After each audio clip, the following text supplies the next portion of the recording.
की ज्या शेतकऱ्याला खरंच कर्जमाफीची गरज आहे, नाहीतर शेती आहे फार्म हाऊस बांधलं, शेती आहे राहाचं घर बांधलं, त्याच्यावर कर्ज काढलं, ती लोक म्हणते आम्हाला सरसकट कर्जमाफी करा.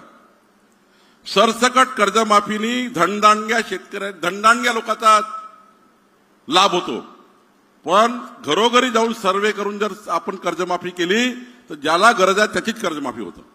आणि म्हणून महाराष्ट्रात ठरवलं आहे की ज्या गरीब माणसाला शेतकऱ्यांना कर्जमाफीची गरज आहे त्यांना आम्ही कर्जमाफी देणार आहोत. हेही आम्ही या ठिकाणी करण्याचा निर्णय आम्ही केलेला आहे. आमचं सरकार हे करणार आहे. मी परवा महामुनी या ठिकाणी बसले आहेत. मी पालकमंत्री असताना देवेंद्रजीकडनं पालकमंत्री असताना विनंती केली होती, माननीय आशिषजी आपल्या सर्व अंगणवाडी सेविका आशा सेविकांना एक त्यांना प्रवासाकरता सायकल द्यायची. आता सर्व अंगणवाडी सेविका आशा सेविकांना आम्ही सरकारकडनं नाही, पहिले सायकल घ्या, गाडी नंतर देतो तुम्हाला. मला माहित आहे गाडीची मागणी आहे. सायकल पहिले कामात येईल तुमचे घरोघरी फिरण्याकरता आणि दुसऱ्या गावात जाण्याकरता मोटरसायकल. सायकल नाही पाहिजे तुम्हाला, मोटरसायकल पाहिजे.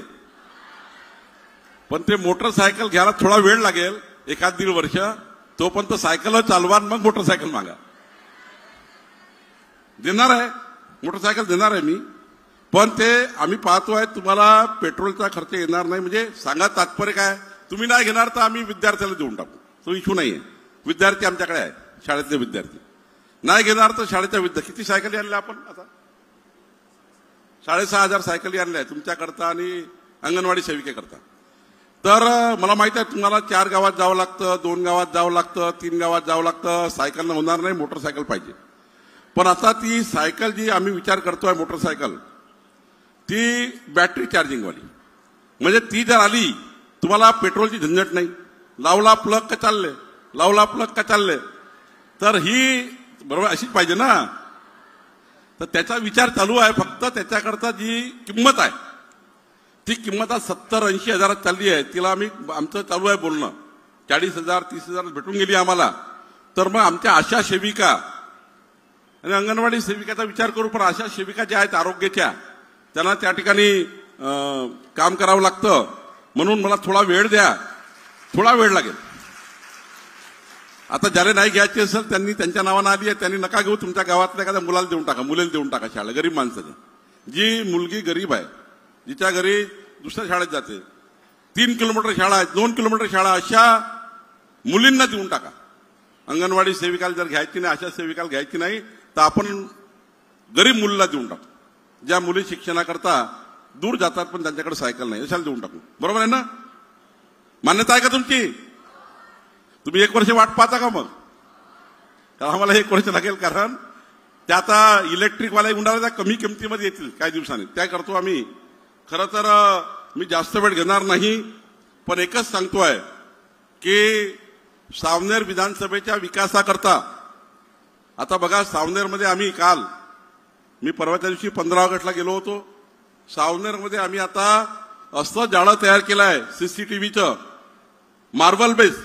आमचे खासदार होते, आमदार साहेब होते, त्यांनी आम्ही असं जाळं तयार केलं आहे की सावनेरच्या कुठल्याही भागामध्ये कोणीही बदमाशी करू शकत नाही.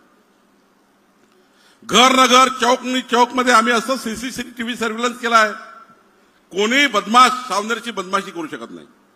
एखादा तडीपार मुकाचा आरोपी जर सावनेरमध्ये आला, त्याला पोलीस 5 मिनिटात पकडून घेतील. कारण त्याच्या आल्याबरोबर त्याचा चेहरा, आम्ही चेहरे टाकून दिले आहे यंत्र, त्याच्या AI मध्ये जे आम्ही AI बेस केला आहे. जेवढे आरोपी आहेत त्याचे चेहरे त्या कॉम्प्युटर सिस्टीममध्ये टाकून दिलेले आहेत.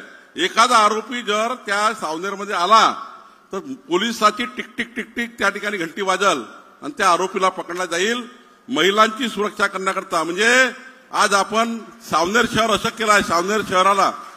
सावनेर शहराला आपण असं सर्व्हिलन्स केला आहे 2.5 कोटी रुपये खर्च करून, की सावनेर शहरामध्ये रात्री 3 वाजता जरी माझी बहीण एकटी रस्त्याने गेली तर कोणाची हिंमत वाकडी डोळा करून वाकडा मान करायची होऊ नये, याकरता आम्ही सावनेर शहराला मजबूत केला आहे. या ठिकाणी सीसीटीव्ही सर्व्हिलन्स झालाय का या बिल्डिंगला? झालं सीसीटीव्ही सर्व्हिलन्स झालाय का याला? व्हायचा आहे, आता व्हायचा आहे. आता बघा बरं, इथं रुग्ण आला आणि डॉक्टर गायब असेल तर काय करायचं? माणूस आला ना डॉक्टर गायब असं नको करा. म्हणजे बिल्डिंग आहे तर मशीन नाही, मशीन आहे तर डॉक्टर नाही, डॉक्टर आहे तर पेशंट नाही, पेशंट आहे तर चारही नाही. मला कलेक्टर साहेब पहिल्या बिल्डिंगला सीसीटीव्ही सर्व्हिलन्स करा, म्हणजे या ठिकाणी डॉक्टर बरोबर वेळेवर आहे का ते डीएचओच्या चेंबरमध्ये दिसलं पाहिजे. म्हणजे पाटणसांगवीच्या पीएससी मध्ये कोण डॉक्टर कोणतं काम करता आहे, आमच्या नर्सेस जे काम दिलं ते करताय की नाही. मी काही आरोप करत नाही. असे व्हिडिओ येतात, असे व्हिडिओ येतात इंस्टाग्रामवर फेसबुकवर की पेशंट मरतोय आणि डॉक्टरच्या रूम मध्ये सारे लोक बसून त्या ठिकाणी आपलं त्या ठिकाणी चहा पितात आहे, पाणी पितात आहे, पिलंच पाहिजे, पण पेशंट मरतोय ना, त्याचं काय करायचं?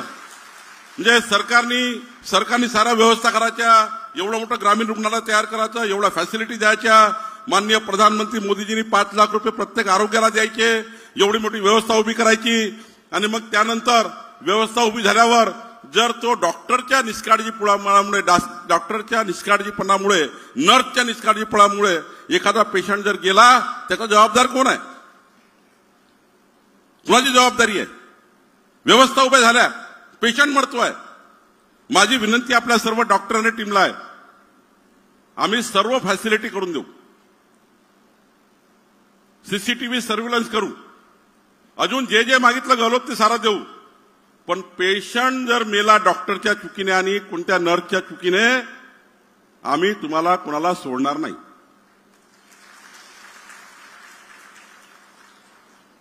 शेवटी जन्म मृत्यू ठरलाय, प्रत्येकाचा मृत्यू होणार आहे, पण आपल्या चुकीमुळे मृत्यू झाला. डॉक्टर हे जीव वाचवण्याकरता आहे, पण कधी कधी अशा रील येतात इंस्टाग्रामवर की डॉक्टरच्या चुकीमुळे जीव गेला, नर्सच्या चुकीमुळे जीव गेला. हे दिवस पाटणसांगवीचं ग्रामीण रुग्णालय असा डाग लागू नका, या ग्रामीण रुग्णालयाला असा डाग लागू देऊ नका. नाही तर आशिषजी आपण एवढं सारं करतोय, म्हणजे 2012 पासूनची हिस्ट्री आहे, एवढं सारं केलं, पुन्हा 1.5 कोटी रुपये आज देतोय, पुन्हा जर पैसे मागतील तेवढे देऊ, तुम्ही जेवढा मागेल तेवढे पैसे देऊ, पण डॉक्टरच्या चुकीमुळे, नर्सच्या चुकीमुळे कुणाचा जीव गेला तर मात्र आम्ही कोणी त्या ठिकाणी माफ करणार नाही. आम्ही त्या ठिकाणी तुम्हाला कुणाला सोडणार नाही. तुम्ही याची काळजी घ्या, कारण ज्या कामाकरता तुम्हाला नियुक्त केला, बघा केजी ते पीजी पर्यंत सरकारने आपल्याला शिकवलं. आपल्या काही प्रायव्हेट शाळा नव्हत्या, सरकारच्या शाळेत आपण शिकलोय केजी ते पीजी. सरकारने व्यवस्था उभ्या केल्या, तुम्हाला डॉक्टर बनवलं, तुम्हाला नर्स केलं, त्याच्यावर 50 लाख रुपये 60 लाख रुपये सरकारचे खर्च झाले. एका व्यवस्थेवर 50 लाख रुपये खर्च होतात. डॉक्टर बनवण्याकरता 1 कोटी 20 लाख रुपये लागतात सरकारला. नर्सला ट्रेनिंग देण्यापासून तर शिकवण्यापर्यंत 40 लाख रुपये खर्च होतात. मग एवढा पैसा सरकारचा एका सिस्टीमवर खर्च होतो.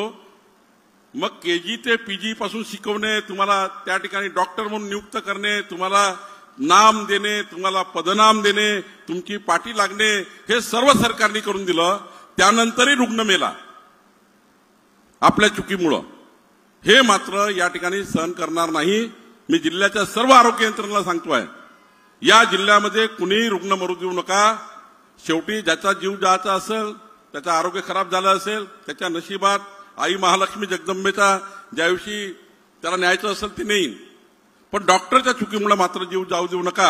एवढे मी वारंवार सांगतोय तुम्हाला, कारण या आरोग्य केंद्र उद्घाटन करताना लोकांचा जीव वाचवण्याकरता केलाय, लोकांना आरोग्य देण्याकरता केलाय. एवढा मोठा सेंटर उभं केलं, ज्या विश्वासाने लोक या ठिकाणी येतील की मी या आरोग्य केंद्रामध्ये गेल्यानंतर मी वापस येईल, माझा जीव या ठिकाणी वाचेल, माझा अपघात झाला तर पटकन 1 मिनिटात मला पाटणसांगवी वाचवेल, ही जी भावना या मागे आहे, ती भावना मात्र आपण पूर्ण करा, एवढीच विनंती मी आपल्याला करतो आणि माझे 2 शब्द संपवतो. धन्यवाद. धन्यवाद सर. माननीय